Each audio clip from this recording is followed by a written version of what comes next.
I don't know if I've made my position on dual agency absolutely clear, but it does serve me well because it's not really a great thing for me. I really believe in the concept of you having your own agent on your own side of the transaction in real estate and the seller having theirs. Now, a lot of people are going to fight me on this in my industry, but when it comes down to who you're employed by whom and trying to get things negotiated, trust me, it becomes a little sticky, especially if the agent representing the seller is also the same agent representing the buyer. Case in point, had an open house a few weeks ago. Some people came in and said, we just wanted to check out your open house. We already have an agent. We're already in escrow with a particular property with the same agent that has the listing. I really had not much to say except thank you for coming into the open house, and I really appreciate it. They said, what do you think about dual agency in real estate? And I say, between you, me, and the wall, I unfortunately can't comment. You're in contract, and I don't want to say anything that might bite me in the tail later. And they said, well, do you have any online information? And I said, well, you can look me up. It is a free country, but ultimately I can't really talk about it. And that was it. A few weeks later, actually 2 days ago, I received a phone call.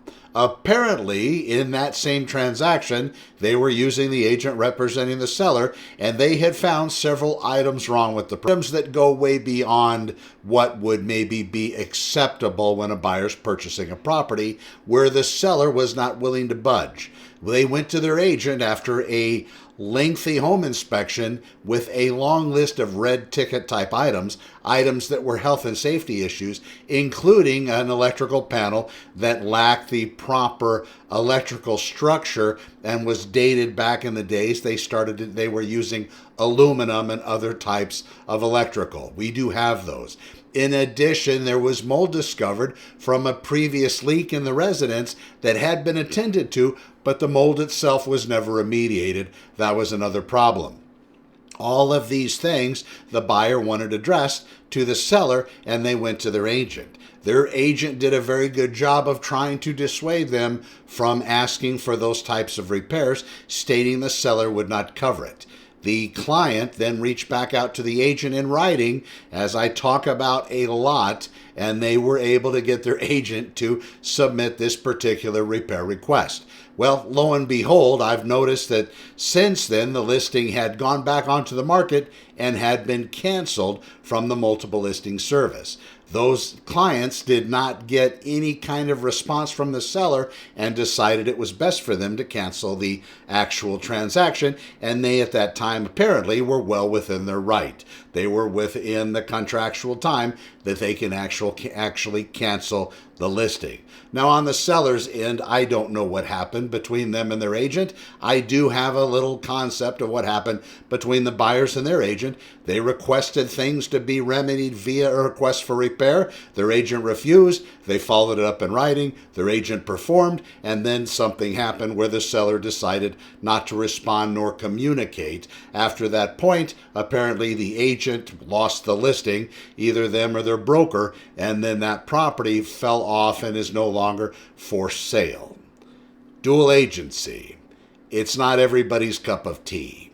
I will tell you, I am much more comfortable on one side or the other. And I believe a lot of people can appreciate that position. You go to a car dealership, it would be awesome to have somebody sitting with you that knew all the intricacies of the pricing schedules and all of the fleet pricing and all of those little numbers on the windshield of the vehicle so they could pick apart the dealer's representative, the person representing the dealer who's selling the vehicle. In real estate, you get to have your own agent. It's something known as your own representative, and it's via a buyer-broker agreement. It's something that is mandated to be given upon every showing we have with a client. It goes over what we're going to charge, what our services include, the length of time, and what types of properties will be included in the buyer-broker agreement. When we have a listing, a lot of agents have no problem with representing the buyer coming in. I just tell you, it gets a little difficult, although there are some very, very wonderful real estate agents. Nothing against them. It's just not my cup of tea. I'm Connor with Honor. We will see you in the next one.